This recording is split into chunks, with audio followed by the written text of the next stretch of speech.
Welcome to The Prize Inside. The Prize Inside. A chiropractor's journey in everyday holistic health and vitality. Here, your host, Dr. Jeremy Myers, delves into the remarkable journeys of everyday people who have embraced the path to health and healing. Through his practice, Dr. Jeremy encounters inspiring stories of profound transformation and the power of true healing within each of us. Stay tuned as we discuss various holistic topics and unlock the healing potential that lies within us all.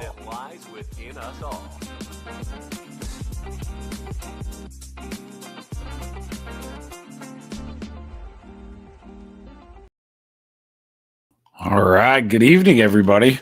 Welcome to the 1% Tribe. Hopefully, you guys had a great day.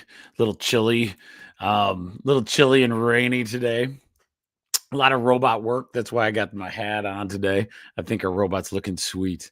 I can't wait. It's like 2 or 3 weeks away. You guys will be able to see our competition. I'm going to put some videos up. It's really fun. The kids have done an amazing job this year. We just got to button up the little things, right? So, because what's cool about the robotics that I love is that it helps me as well as the kids be a new creative process. So that's what we're going to talk about tonight. I really like it. Oh, Ryan's on here. Oh, and Notre Dame, they pulled it off, baby. That's awesome. Bradford, God bless Notre Dame. I wish I could say the same about my Spartans, or kind of had a rough one. But Indiana's looking good, man. Oh, Ryan. I don't know how to. Ooh. You want to? Oh, man. I wonder if I could. Let me see if I can invite you. That would be sweet. Let me see. Ooh, okay. Hang on. We're gonna get a little crazy here. All right, I'm going to send this link, Ryan, to you via email. I wasn't sure, guys, tonight my internet was like really going to go nuts. I'm going to do it to iPaper, right? Hopefully he will get it. Okay. Hopefully that'll be good. Comment if that's the one, Ryan. So hopefully this will get there. Here is a link, baby. I think I know how to do that. Okay. So what we're going to go over tonight. Oh, go Indiana. No crap. They are looking. It's pretty cool. You know what I found out is that my Spartans actually turned him down. The Indiana coach, I turned him down, or the Spartans did. And I heard the halftime that his focus is like, let's score more. Whatever it is, we got to score more. So I thought that was cool. So college football is one of those that still doesn't feel corrupt and, those kind of things. I still enjoy NFL. I think it's not as rigged as maybe we think it is. Sometimes it feels that way, though. So especially if you're the Detroit Lions going against the Kansas City Chiefs, if you know what I mean. But tonight's going to be an interesting one because it is about a book that I don't know if anyone's read it. Put in the comments if you've ever read The War of Art by Steven Pressfield. Very small book. And I want to go through that. Oh, Yahoo. I did an iPaper one, right? Or Ryan. I don't know if I got that other one. So I'll talk to you about that. Maybe. I know. Oh, nice. Hi, Terry. Coming from Minnesota, baby. That's awesome. Hopefully it's not too chilly up there. I guess it's absolutely stunning, I bet you. Fall colors and all that good stuff. I've heard nothing but amazing up there. But Steven Pressman is the actual author that did the Legend of Bagger Vance. If you guys remember that movie, it was a fantastic one. And one day I just my kids are super bookworm hounds. We go to bookstores all the time, and I picked this one up and I couldn't put it down. Why creativity? Why creativity as a saying tonight in a holistic time, right? So we talk every week, we talk about thoughts, toxins, trauma, right? And then this week is thoughts. One of the things I have to make sure you understand, and it came as a premonition to me a long time ago, is God.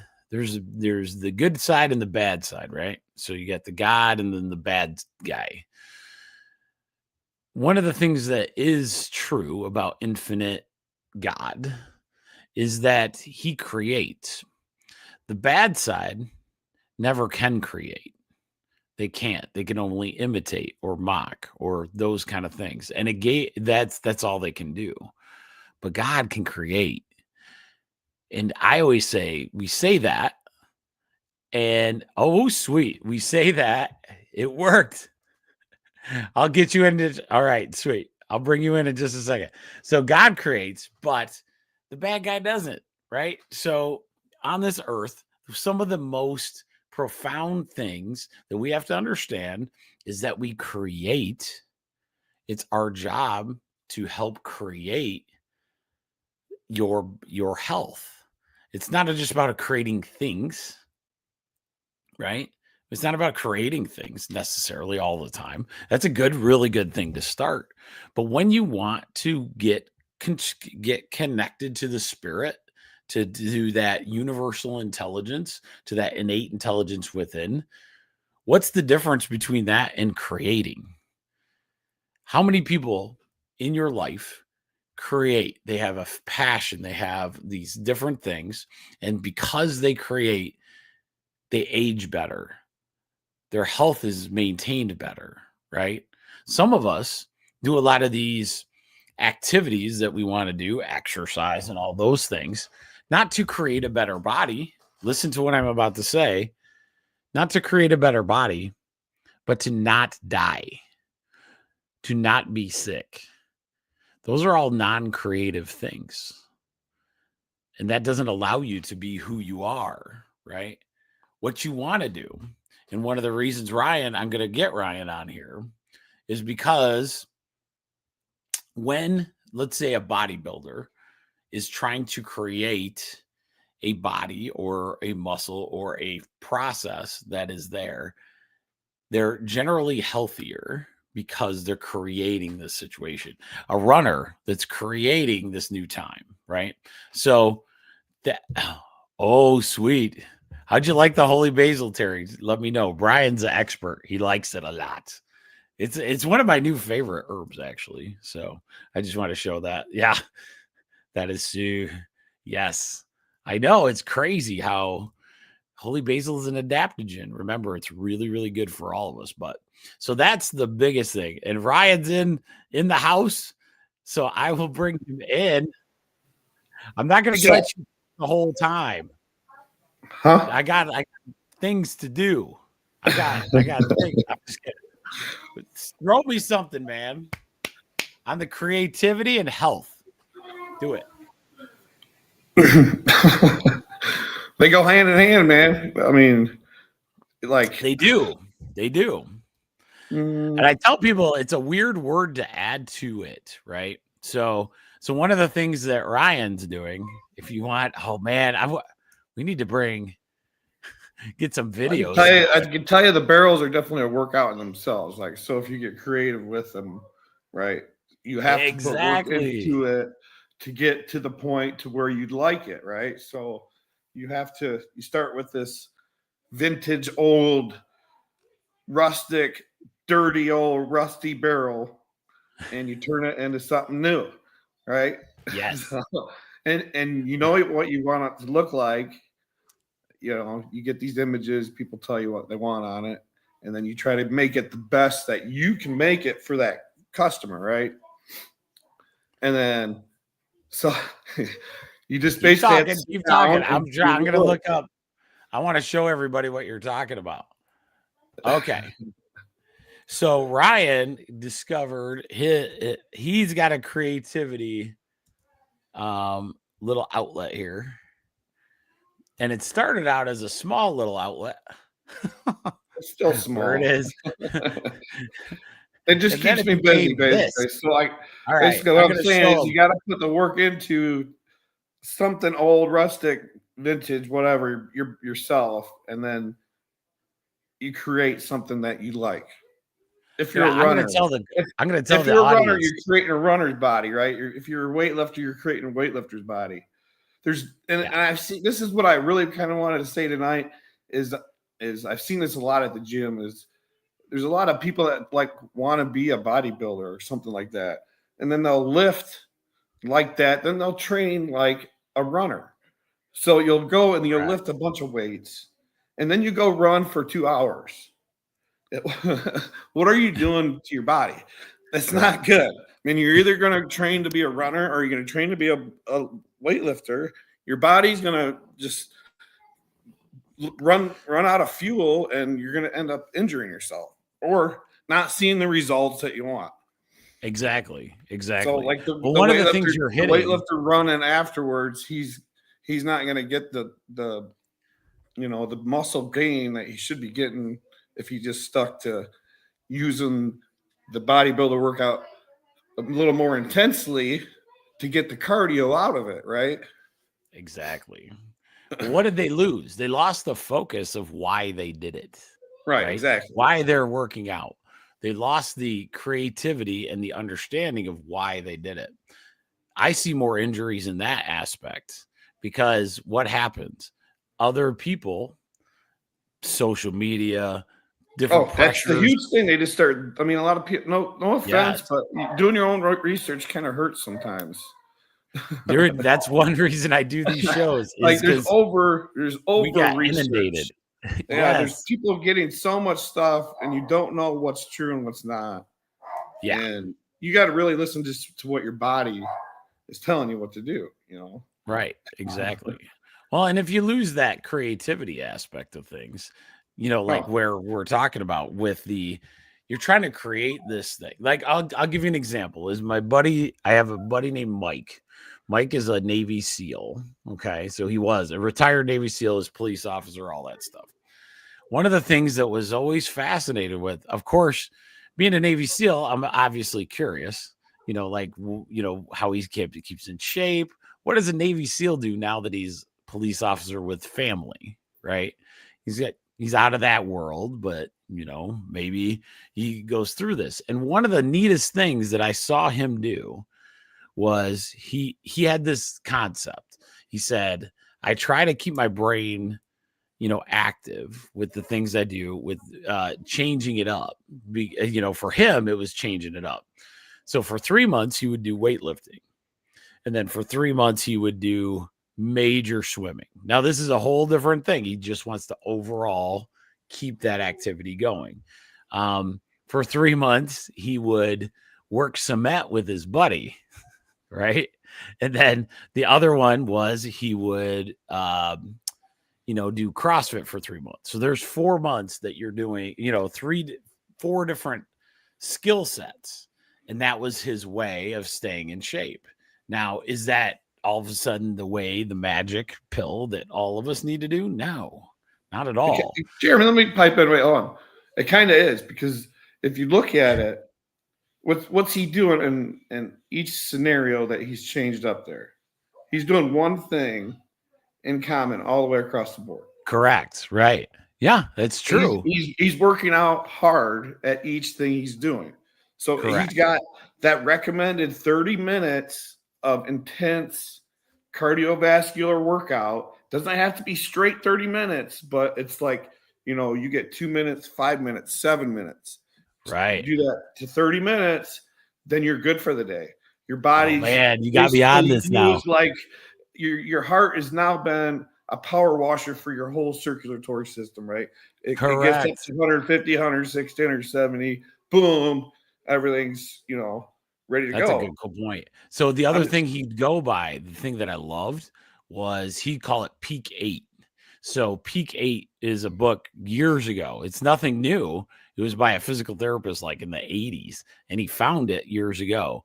And what Peak 8 means for the listeners now, dude, I got like 5 thumbs up tonight, man. Ryan, you're like you're my guy. All right. So Peak 8 is you try to get your heart rate up to maximum heart rate 8 times in any workout. Okay. But you also have to allow it to go down to rest that same time frame. Now, in that scenario, you can go up really fast to your peak heart rate, right? Weightlifting hard, right? Weightlifting max hard set. to get your a max set or a max right? 3 set, 3 and then reps. allowed to rest, right? And get down to that resting heart rate and just hit those 2 times 8 times, right? In any workout. So how long does that take? Not very long, to be honest. Right. It could actually end up taking you less than 10 minutes. It seriously can do that. Yep. And so that's one thing that he always kept in his head. Every workout, regardless of what it was going to be this heart rate, this Peak 8. So if you guys ever look it up, Dr. Mercola's one that hits that Peak 8 concept very, very well. But guess what? You know, all those workouts that we keep buying, just to let you all know, they use this concept. Yeah, and then they charge it. And don't be scared about like the weight or the running part of it. The best part about it of like being physically active is it's better for the person. It's actually better for the beginner because it's easier for you to start out judging your own heart rate, right? Like you can tell where it's too much. So you get to that 8 point, that Peak 8, one of those 8 peaks, and you feel like you're gonna pass out or you're gonna fall over or whatever. You get your rest, you get back, but you know where you're at. Like if you had like even the technology now, you got a Apple Watch or whatever, see where your heart rate is, where you're feeling that point of that's too much. Try to avoid that with your heart rate, when you're doing that, but make that your goal. Try to get to that point because you can get there. You're not passing out yet, but you want to get to that point and then the next point above that, and then train your body to get that where it ends up being like you start with a really, really high heart rate. You're actually that peak heart rate is going to be really low once you get feeling good, right? Exactly. That makes sense. It totally does. The biggest thing is just understanding you can do it in any fashion, right? Yeah. So it doesn't, and it can be something you absolutely adore to do, right? Ryan and I both love pushing weights around, but some of you on here, that might not be your thing. You might not like that at all, right? And that's the key, is to find the thing that actually makes you want to do more, right? Man, and so today, that's one of the things. Jeremy, today Dad was talking about, it was funny because, he lost, 70 pounds in a month. Oh, yeah. Oh, yeah. For those out there, he is looking great. Oh, my gosh. Effects is all their prayers worked. It was great. Yeah.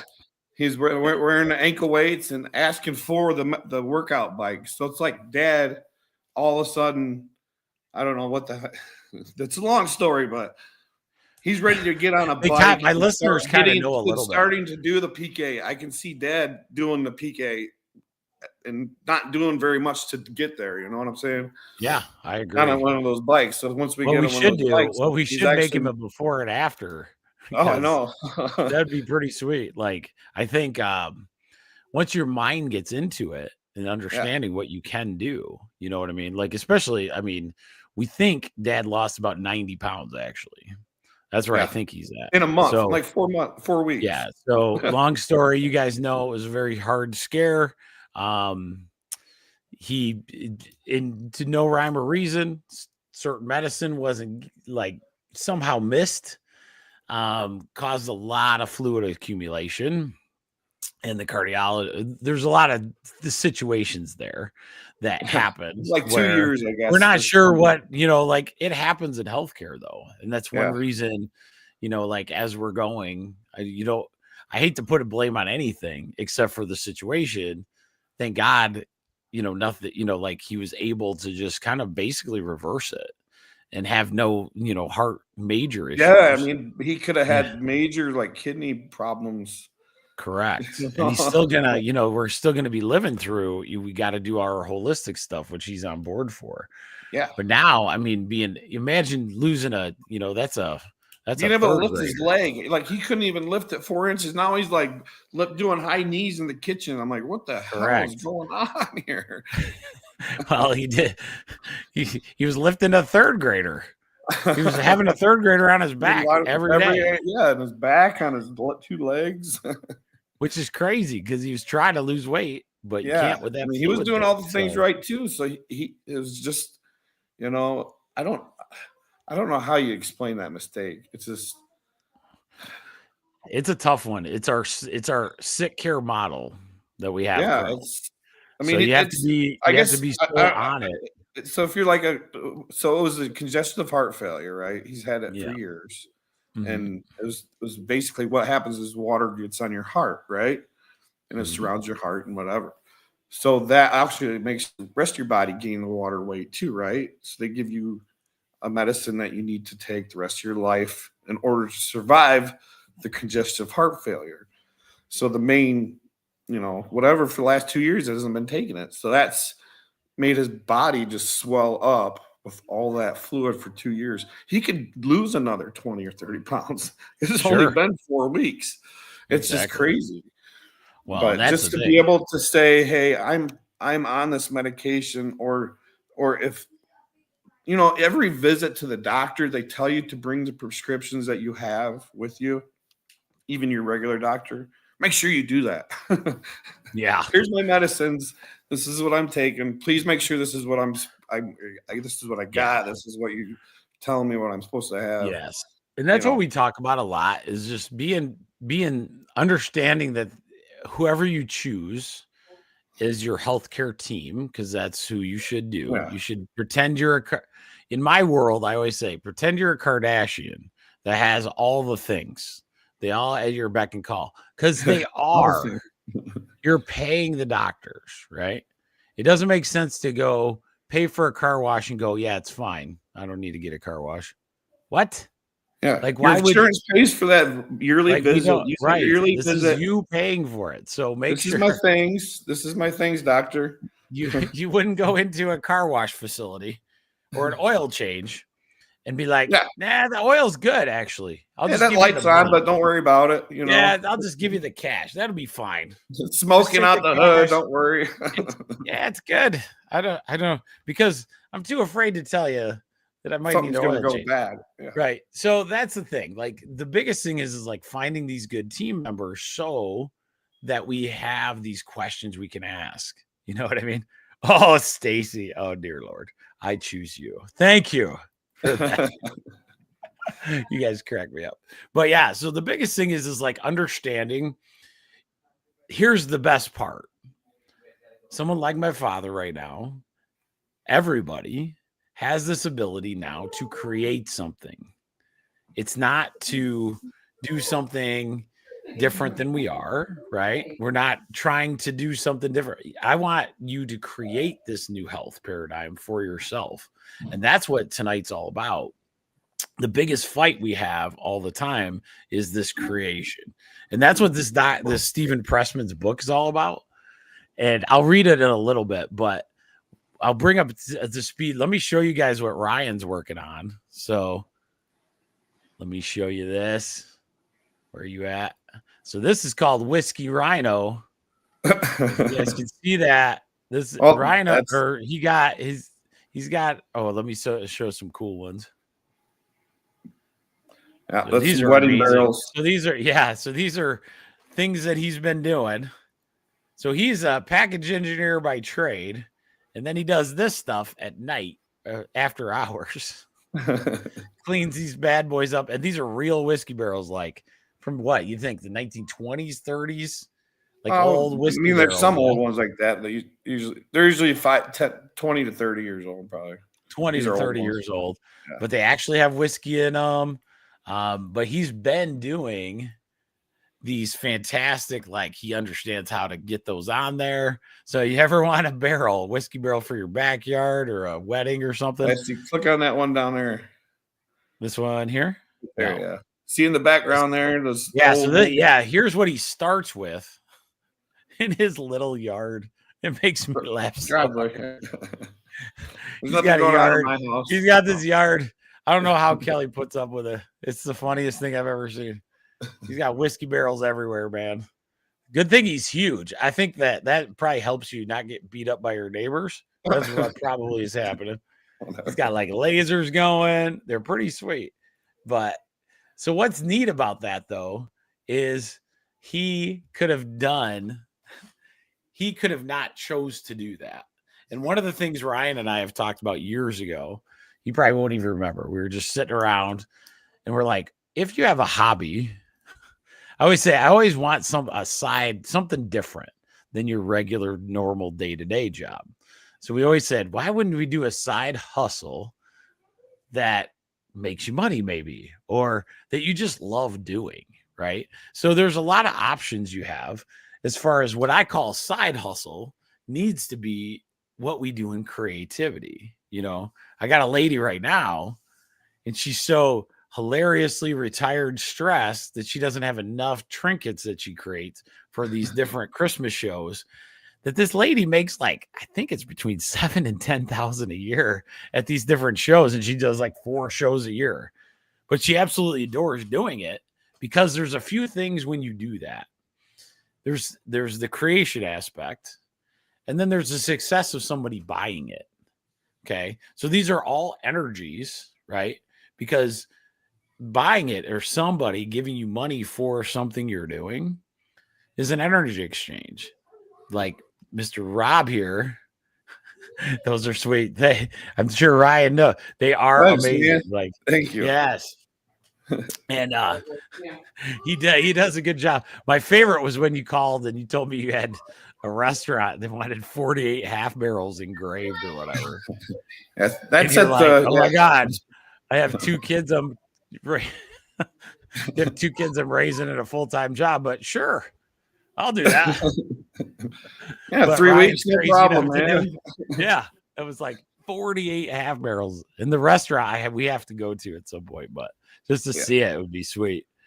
But the idea is that you have this energy exchange, and that's what makes work go. Like when I adjust somebody, that energy exchange is so worth it. I could imagine amazing, all kinds of construction type stuff. I know he feels good about what he does, right? And so sometimes, especially, I mean, my day job is making boxes, but very rarely do I make a good. Not to brag, I do have good 2 patents that I do feel proud of that I help create. It's just different because you don't get it as often as like you would. Right, like the satisfaction sometimes. Yeah, I get a lot of day-to-day tasks that are doing and exhausting, and I hate doing it. Same thing. It's a different box, but the same, different box, same day, or another day.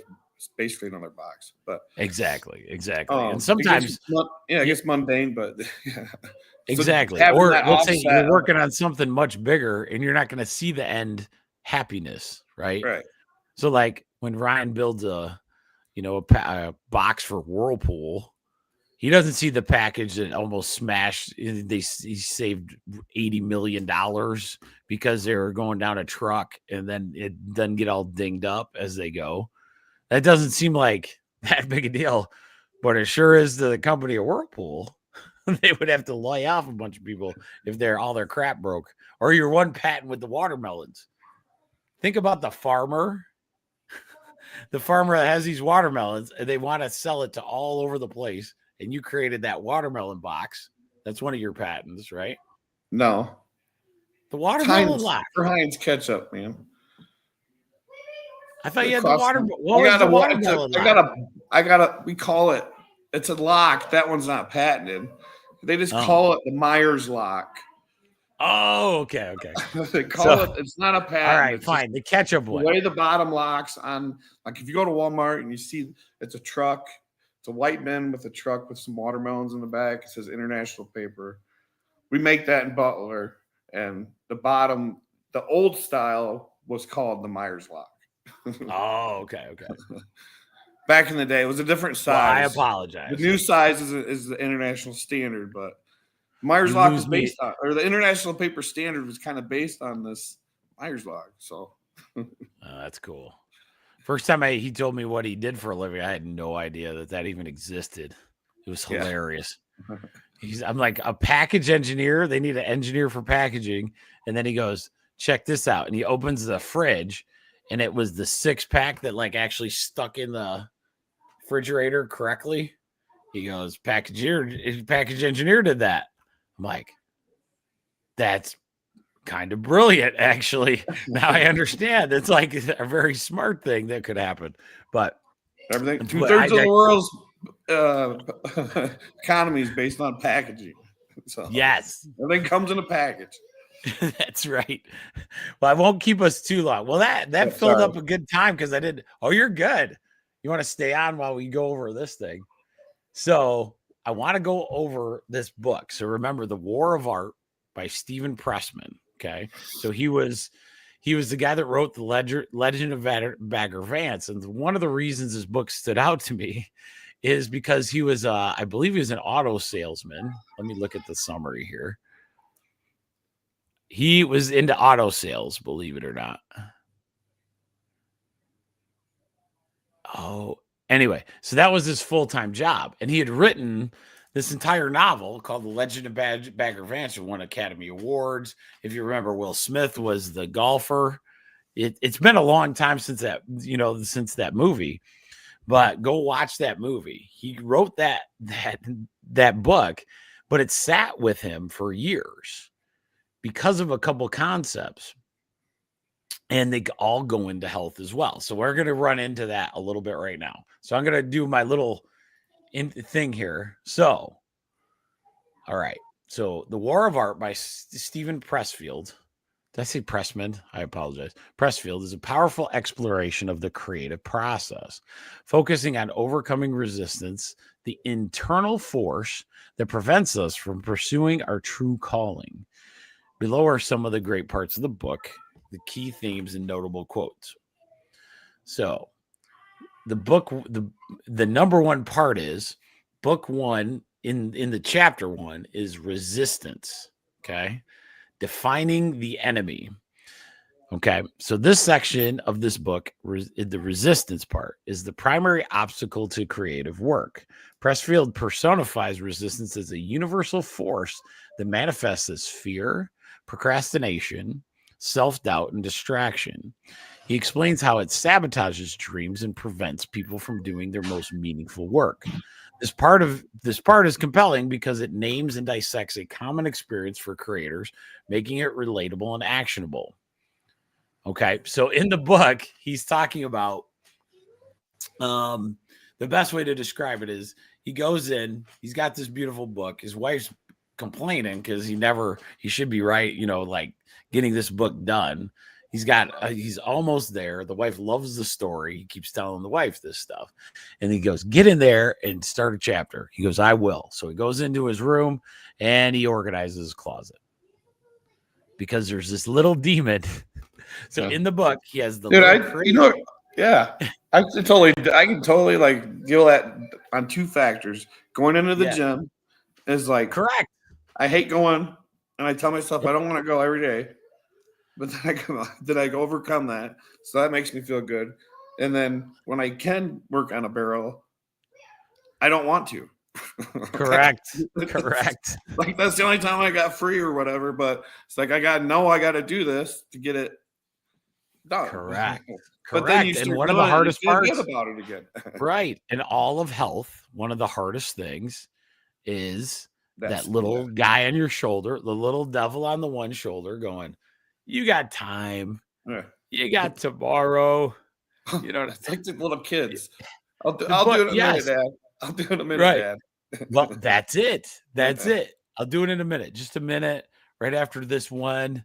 After this. Right. And we get mad at the kids for doing that. But at the same time, we all do it. We literally all do it.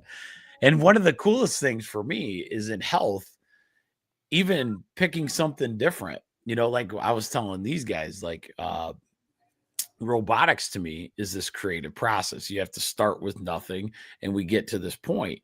Well, as I'm doing it, you can actually feel the creativity happening, but you get more fatigued. I'm able to eat better because I'm busy all the time, right?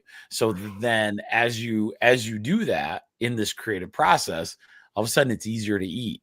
What happens to me, I'm not looking for these different snacks because I'm sitting on my butt watching like something that comes in, right? I'm using my energy outward, right? And so that is the difference. Or Rex and Effects. He's got these beautiful gourds. I'll have to take some pictures of those as well. Oh, Jeremy, I tried a laser one today. I got it done, but I need to get some more, and I got some seeds, but I figured out how to laser them. What? So, to be continued. That's wild. I did a killer jack-o'-lantern pattern, but I had the setting just too high to show you a picture. Amazing, dude. Damn gourd. But yeah, that's the biggest thing is like just think about that though. So we're going through this resistance, but it's a resistance. Everybody thinks, oh, I'm going to write the next book. Write the next book, right? But how do you beat that little devil on your shoulder? The biggest one is overwhelmment, right? So like, a good example in especially weightlifting, I hear it all the time. Oh, I haven't worked out in 2 months. Well, when I hear it said like that, okay, when I hear it said like that, I go, stop doing that. And they go, what do you mean? I go, we were raised Catholic. I understand guilt and it's fine. That's what, in Catholic is that way. The problem is like when you do that, understand that when you work out, when you're creating for your own health, it's a lifetime choice. So what is 2 days? What is 2 months? In the scheme of this giant lifetime operation, 2 months, 2 days is nothing. 2 years even. Stop guilting about it. Because what happens 10 years, you did it back in high school and never did it again. No, who cares? Start again. Yeah. You got to start somewhere. And that is the key. Like, I don't want to go to the gym. Of course not. No one does. So here's the thing. Don't. Yeah. Start in your living room. Start with 10 squats, whatever it is. Get to one. One of my other patients. Oh, I should bring her on. That was crazy. She got a little crazy. She got real stir crazy in the COVID thing. And she was like not a real bodybuilder, liked her work, those kind of things.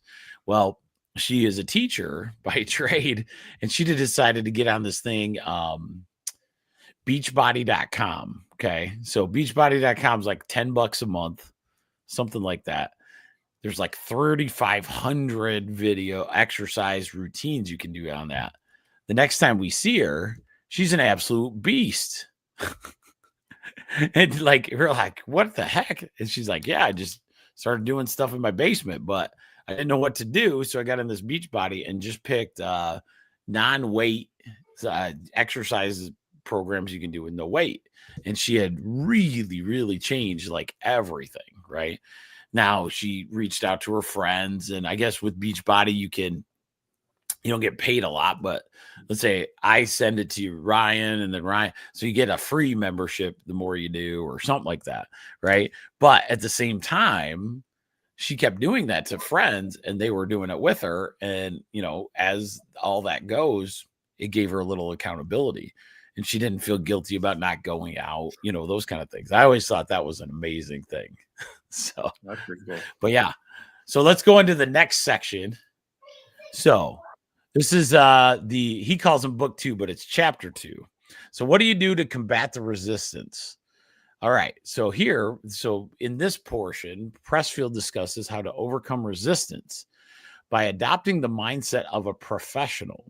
He contrasts the amateur who succumbs to the resistance with the professional who shows up consistently, works diligently, and treats their craft as a sacred duty. This section is inspiring because it offers practical advice on discipline and commitment. This is where the book was so good because it's very easy to take a hobby and put it on the side burner.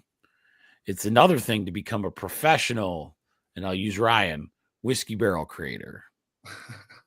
So, and if you take that mindset as a whiskey barrel creator, are you gonna fluff it off as much? Right? If you're a professional, you're not gonna do that, correct? So if I'm a professional health enthusiast, which I want to take care of my body in this professional way, correct? Aren't you going to take it a different set than if it's a hobby of yours? Yeah, and that's the way I deal with the weightlifting is I have people that rely on me to be there, to be their partners, and it's always somebody different. Correct. Once again, well, and that's why bodybuilders and a new guy, Yep. So, but that's why bodybuilders. I got a group of them up here, Ryan. So there's a new gym up here that they opened like a Gold's Gym again with all the back in the old Blue Moon, like where that Blue Moon was. You know what I mean? It's still like the old YMCA, man. I'm telling you. Well, here's the crazy part. They got this. They got some sweet. The Y is always fantastic. The Y is really, really good. This one's gonna compete a little bit though, because it brought in all the bodybuilding equipment. Nice. And it's 24 hours a day. So that's gonna hurt. Well, and the Y is still amazing though. So for those that don't know, our Battle Creek Y is really, really good equipment. The sauna, they got a sauna and a steam room, which are essential for body, for your holistically. I believe I do that. Sauna, they just need that ice thing in there. I'll just take a cold shower. Both of those suckers, it'll be good. So, but yeah, so that's where think about that as we go. We have this professional piece that we really like. If we're a pro at working out, or are we a pro at hiking? Are we a pro at riding our bike? Right? If you take that mindset, you're going to change it. A lot of people like to dabble, let's say, in, nutrition, right? Become a pro at it necessarily. Understand what you're doing, right? One of the reasons I went into the herbals is I had some basic knowledge and, those kind of things, but I wanted to become much, much more enthusiastic about it, understanding all these, where to use things, right? And that was the biggest thing. All right, so let's go to the next one. Oh, I like this. So this is chapter 3, or he calls it book 3. This, by the way, if you get this book, it's really short. You can get through it pretty good. Couple days. It's amazing. But book 3 or chapter 3 is called Beyond Resistance, the Higher Realm. The final section takes a spiritual turn, exploring the idea that creativity connects us to a higher power or divine inspiration. And this is what Pressfield calls the muse. He discusses how committing to the work invites unseen forces to aid us. This part is uplifting for its blend of mysticism, practicality, encouraging creators to trust the process. So, God, sometimes this AI stuff is amazing. It can break down stuff when I need notes really fast, and Jeremy ain't writing that. So, just to let you know that. But think about that. When you create, it's like visualization, right? We've talked about visualization a few different times. Oh, well, I'll get to that in a minute. I forgot to poke on the Rumble channel and everything else. I'm up to 68 people on Rumble. Cannot wait. I want to do like a little, like either on Rumble or something where we could just have a night of discussion. It'd be so fantastic. Get like a Zoom call with like 100. It'd be so fun. But the biggest thing is like looking at it from that sense. The spiritual realm, what have you done in the gaining of your thought?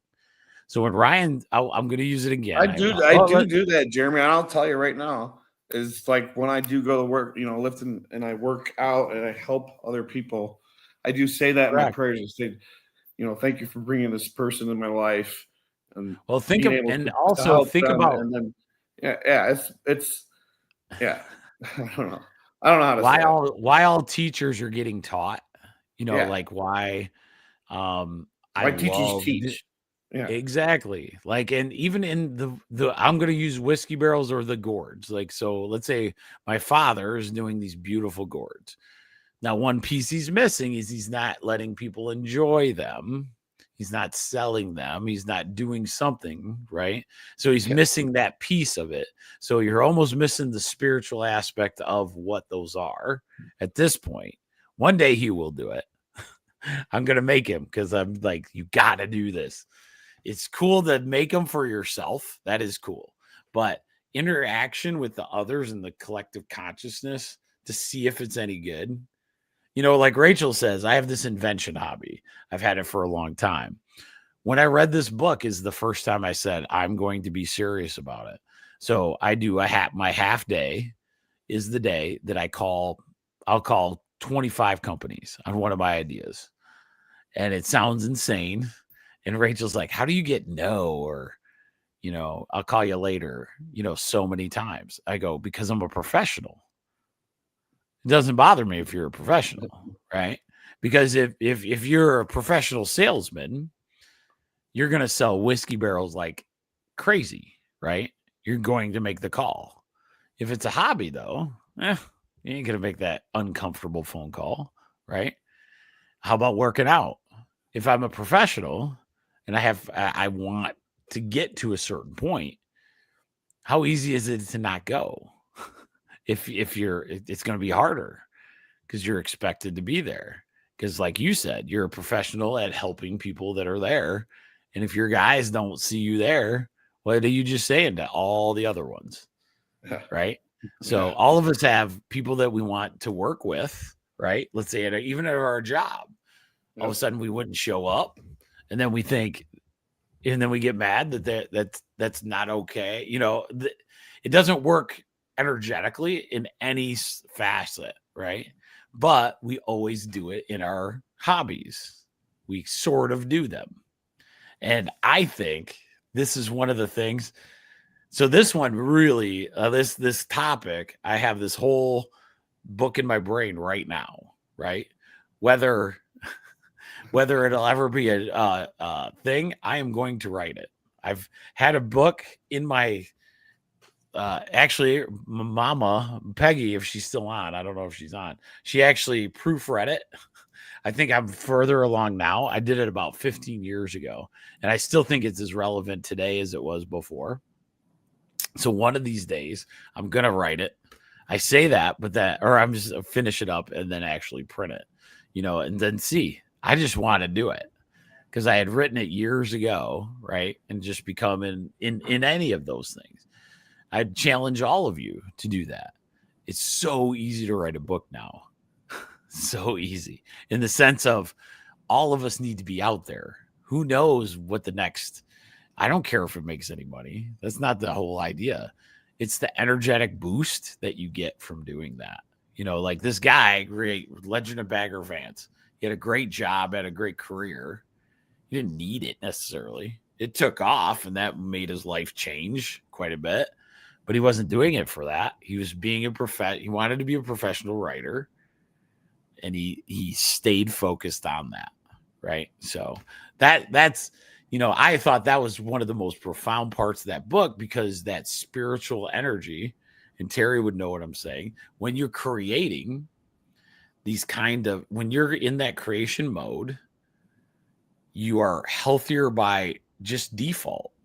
You're going into the creation side of the universe versus the destructive. Remember, there's only two things. You can either grow or you can survive. Those are the two. That's it. Your body only has two cells. You're either growing or you're in protective mode, right? And you're trying to protect what you got. You know, I use some of these, the wealthiest people on earth. Warren Buffett didn't make any of his money till he was 55. Lived in a ranch house. Warren Buffett. So Warren Buffett, that's crazy to me. You know, like those kind of things. But he kept growing beyond 55, beyond whatever age you are. And I think that's our biggest mistake. And I say that with all of health in general. We have to start going. We're going to create our own health. The sick care model obviously is not the greatest thing in the planet. It keeps getting worse. Have you ever noticed that? We get all this cool technology and our numbers are way worse. I don't. Isn't that fascinating? The more we have so much knowledge, right? I could tell you 1,000 people that know what all these different herbs and stuff are. Why is it getting worse? Because the concept is wrong. We live health. Health is a journey, not a destination. That has never changed, right? In our society, this destination thought, this I don't want to be sick thought has screwed us. It should be like the number one part of our day is how am I going to live healthier today? What little movement pattern, what thing am I going to do to get there, right? So that's when we start changing the mark on that. So I think a lot of that too with health and with health and movement and exercise is that pain is people don't like the pain. That pain is bad. No, pain is good. Yes. So, right. Embrace it goes all the way to it goes all the way to the understanding, and that's what like what I try to do on here is that the body heals itself. Nothing on the outside of us will heal it. Okay. So when the body does all that work, then where is the gold? It's inside us. It's every cell of the human body. So if we take care of that versus here's a great example. One of the things we learned in chiropractic school, tell me what kid doesn't think that the Band-Aid has healed the cut. What heals the cut? Ask Reagan or Caden. Put a what heals the cut? Band-Aid does. Band-Aid does. Or the kiss from mom, right? Or the kiss on the thing, right? Instead, we should be, and this is not anything, it's just a societal thing. Let your body heal. Yeah. The body heals it. The cut is just covering it, right? Or the Band-Aid's just covering it. And that's our problem. We get told, ooh, here's a pill for my pain. Okay. So all of these things are the things that are what we call outside in influences. And so all of the ways that we go about it aren't from this inside out, which all of us are good at. That's what's so fantastic about my 1% tribe. We're constantly trying to do new things that allow our body to do a little bit better each and every time. You know what I mean? And so once we understand that concept, it could be really good. So it's getting other people to understand it and do it right. Right. So before I end, because I only go an hour, because I know we had fun. That was good. Ryan, you rock, man. You made this easy. I was like, I appreciate it. I saw the topic problem. And I was like, hey, man, I need to be on this one. Yes, you do. Especially on my health. I'm going to just keep grabbing you for those. Especially my ones on motivation, because it is totally worth it. So in the chat, you're going to see our Rumble link. So get on there. I'm at 68. If I get to 100, I'll just be at 100. But it'll be epic. That'll be epic for Jeremy. That is for sure. So I got a Rumble channel, a YouTube. We've heard good rumors that they might not be censoring as much anymore on health-related things. So remember to subscribe to one of those. If you want to get on my email list to make sure that I'm going live, there's this thing called Substack. You just put your email in there, and I'll send you an email like when we go live Sunday or Wednesday. And then the final thing is if you like, which is my favorite. Dude, I'm up, Ryan. We're up to 4,000 downloads. Nice. This is all natural. Like these people, you guys are rock. Oh, it's so fun. And I just love the conversations this makes, like with the patients and stuff. We will have some great time. Holy Basil, if you haven't seen that one, totally worth your time checking that out. going back to the Rumble channel and watching that, because the amount of benefits in this holy base, especially Ryan, after a workout, it's wild, because an adaptogen helps every organ or every part of your body reheal afterwards. So like a holy basil tea. And when we went to our last herbal conference, Lexi and I found this holy basil like pop. Oh my God. It was so delicious. Protein powder, man. Can you put it in my protein this powder? Stuff. Oh, I don't know. Can I mix it with my protein shakes? Like you could do that. You could do that. It's a little tincture. So you just stick it. You can get it like a little tincture.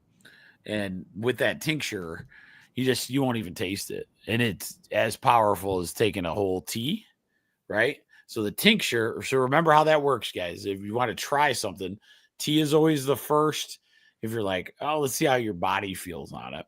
Because holy basil kind of calms down, but no, you don't get fatigued or tired. Kind of like chamomile will knock you on your can, right? So chamomile really relax you. And then holy basil, though, it's an adaptogen. So what that means is it helps all body parts. So it's like every organ system, it has a little bit of improvement to, or kind of rebalancing homeostasis with it. So that's pretty cool. But that is all I got tonight, my friend. Thanks for coming on again. Thanks for having me. But the power of creativity, guys, remember, go after those hobbies. Make it, pretend you're a professional. And then once you complete it, feel that spiritual thing, right? Because everybody's gifted in some way. We just want to get those creativities out there. And here's what's cool about the world that it feels like we're coming into. A lot of these things you're going to be able to do, and a lot more people are going to see it. You know what I mean? There's not going to be this controlling mechanism where it's just who you know, right? We're going to be able to get out there and get things going, and that's what the neatest part, going forward will be. So with that said, I'll see you Wednesday night, 8:30 for Whole Health Weekly, baby. It'll be good. Ryan, have a good night, man. Thanks, Jeremy. You too. Have a great night. Thanks for everybody. Yes. And don't forget, get on Facebook and like Whiskey Rhino on Facebook. Whiskey Rhino, bunch of barrels. Whiskey Rhino. Thanks. That's right, baby. Make him busy. Do it. It'll be good for his spirit. Yes, that's definitely. Right. My spirit likes business. He likes business. All right, buddy. All right, take Jeremy. It easy. Thanks for everything. Yeah, you're welcome. That was good. Bye.